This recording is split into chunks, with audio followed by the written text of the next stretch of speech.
The Great American Bash took place tonight in Orlando, Florida at the WWE Performance Center. The show started off with some superstar arrivals. Then you had the opening video package, and unfortunately, I did not catch the countdown show. The opening match was for the NXT Championship. Tony D'Angelo was out first with his eye bandaged from the fireball attack this past Tuesday on NXT. And Wade Barrett was actually on commentary with Vic Joseph. I don't know what's going on with Booker T. He's missed the last 2 episodes of NXT, and now he missed the Great American Bash. This used to be a WCW pay-per-view. This would be perfect for him. Something's going on. It's just strange that he'd miss a show like this. Then Naraku came out. The robes, by the way, were red, white, and blue. Then we had the opening ring introductions by Mike Rome, and our opening match, the NXT Championship. Tony D'Angelo defending his title against Naraku. So the match started off with Tony spearing him through the circular structure in the crowd at the Performance Center. It makes sense that Tony wanted to kill the guy because he just had a fireball thrown in his face this past Tuesday. And I liked how they did that angle, like with him going right after him. I'd hate to see a match just start off like with a headlock when it's such like someone did something so dastardly to you. And then Naraku goes right for the eye early on, which made sense. And then the CW's viewers, by the way, this was airing on the CW. I, of course, in Canada, I'm watching on Netflix, so I did not have to miss match time because of the commercial break. So the match is like basically played on like they would on a traditional NXT broadcast of a TV show.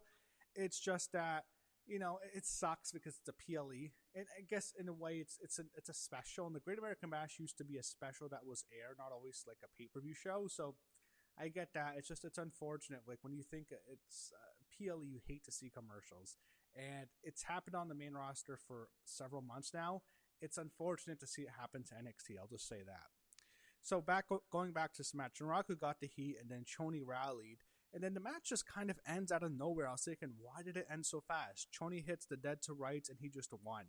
It's like, that's it? That kind of sucked, to be honest. It wasn't a bad match. It was just such a basic match. You would thought because they did such a good angle on Tuesday, and I was really into it, that there would be like this great finish, and Naraku was teasing evil is coming. I was thinking we might see the House of Torture. I thought Tony D'Angelo would win, but like that's it. It was so anticlimactic. And I know the feud will probably continue, and Naraku I still think will win the belt. It's just like that's it for right now. I thought they would do a little bit more. So we got a Zaria and Tatum Paxley video package afterwards. Tatum Paxley was out next, and then Zaria came out after her.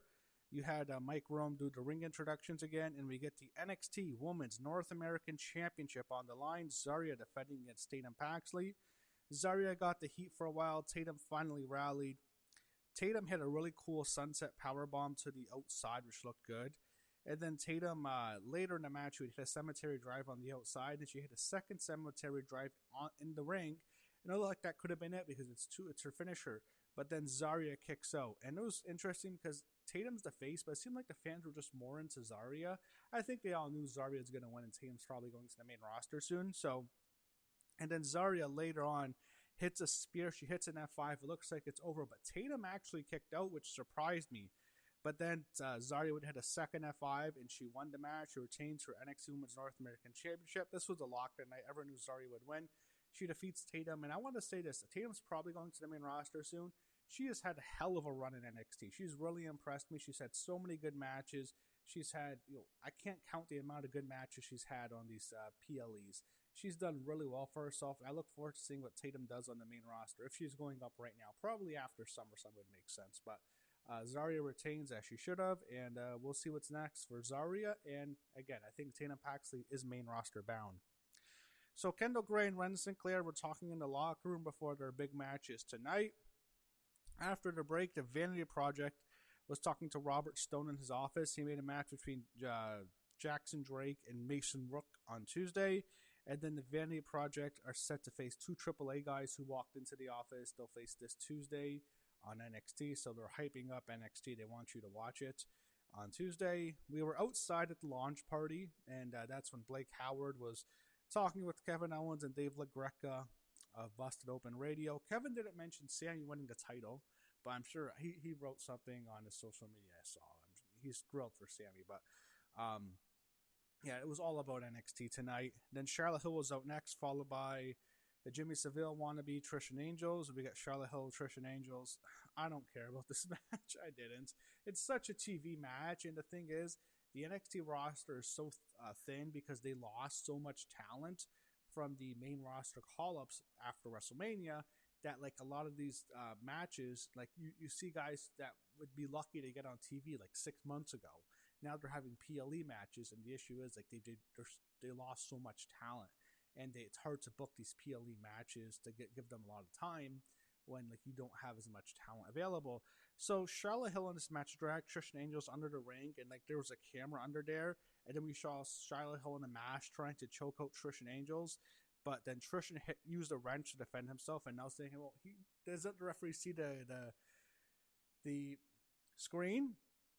He used the wrench. I'm thinking, well, that should be disqualification, but I guess not. And it was funny because, like, not funny. Like, I was thinking, this guy's trying so hard, Charlotte Hill, to be Bray Wyatt, and he's just not. He's just some NIL prospect who's trying to be Bray Wyatt. I get it. That's what he wants to be now. He is not Bray Wyatt. I mean, if they wanted to keep Bray Wyatt's legacy around, maybe they shouldn't have fired the Wyatt Six, but that's not here nor there anymore. What's done's done. I had to mention this. I couldn't help but mention this. I just had to. Wade Barrett, to describe Charlotte Hill in this match, used the term toothless aggression. I repeat, he used the term toothless aggression. Okay, look it up. And then Charlotte Hill ended up winning the match, whatever. I just think I felt like this match got more time than the NXT Championship match. I didn't care about this match. After the match, the very fine Emily Agard, Emily Agard, I think that's how you pronounce her name, wearing a very hot red dress, looking great. I love her. She was interviewing Charlotte Hill. I was, like, only looking at Emily. I don't care about Charlotte Hill. Natty was talking to Carmen Petrovich. Layla Diggs, Nikita Lyons backstage. I guess this is her new stable. She says Jade has gone soft, and, like, Layla was kind of standing up for her. I don't really care about this. Natty doing this with Jada Parker. I think they've lost interest in Jada Parker. Robert Stone talked to EK Prosper backstage. He'll face Vikingo for the AAA Championship this Tuesday. So they really hyped up the show on Tuesday. They want you to watch it. Arianna Grace was out next, accompanied by Birthright. And then Wren Sinclair came out to defend her Women's Speed Championship. Wren Sinclair defending her title against Arianna Grace, who had Birthright in her corner. So 5-minute time limit here.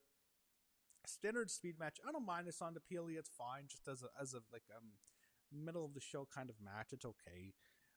It was a standard match, which you'd expect. So Charlie Dempsey tried to distract Wren, but, like, it didn't cost her the match. She still submitted Arianna Grace with 15 seconds left to retain the Women's Speed Championship, and she celebrated. And that was not the first time she would celebrate tonight. Then we got a Dark State video package. We got Dion Lennox out next, followed by Saquon Sugars. Sugars against Lennox. I don't care about this match. The other two Dark State guys were there. They were present by ringside. I don't care. I hate Dark State. I've hated Dark State since day one. Saquon Sugars won. The other members beat him up afterwards. Dion Lennox hit him with a baseball bat. Fuck this. Like, Dark State sucks. I've hated them since they've come up to NXT. I just knew these guys suck. It's a retribution. These guys suck. There's nothing to these guys. They're trying to make them like the fucking Shield. There's nothing to Dark State. I knew they sucked. I've always known they sucked. I've been an anti-Dark State guy since day one. I hate Dark State, and this match I feel vindicated after this fucking shit match. Screw Dark State. So at this point, it really felt like more like an NXT TV show, almost a bad TV show than an actual PLE, to be honest. But then it picked up. Backstage, Emily Agard interviewed Tatum Paxley, and Tatum was very disappointed. And Kalani Jordan walked in. She cut a promo on Tatum, leading the two of them brawling. So I guess that'll be Tatum's last program in NXT. Makes sense to lose to Kalani before she eventually goes to the main roster. Tavion Heights was out next, and Myles Borne came out to defend his NXT North American Championship, which was on the line next.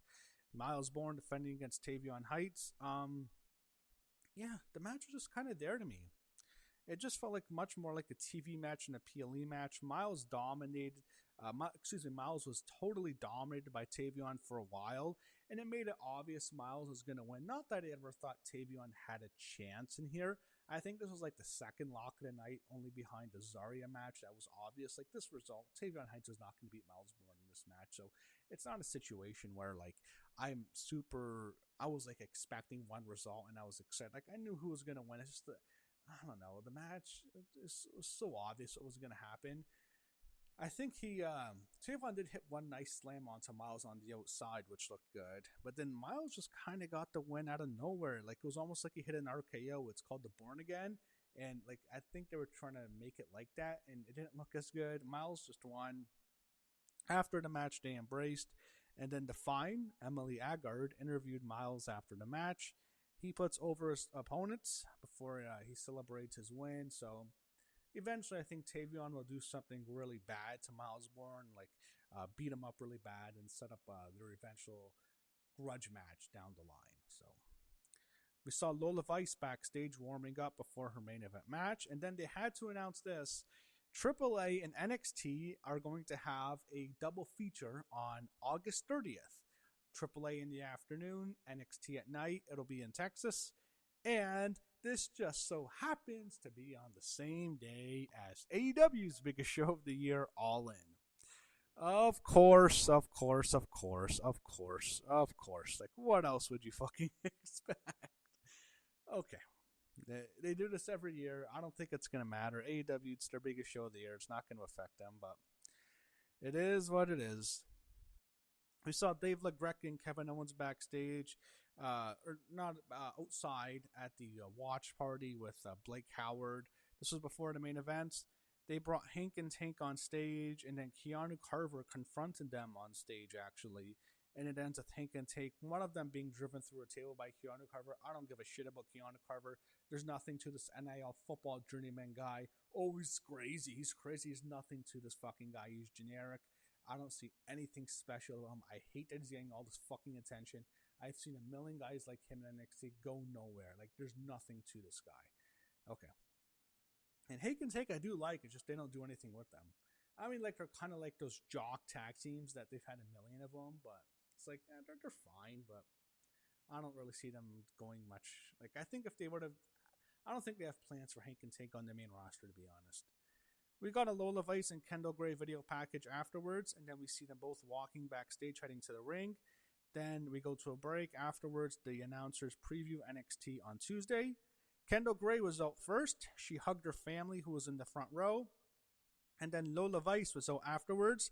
She also hugged her family, who was in the front row as well.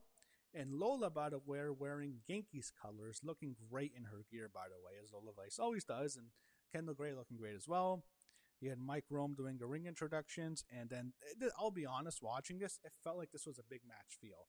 For like the whole show, it felt more like a TV show, but here this felt like a PLE, and this felt like a major main event that NXT hasn't had in a while, especially for the woman. This felt like one of the biggest women's matches they've had in years. It felt like that.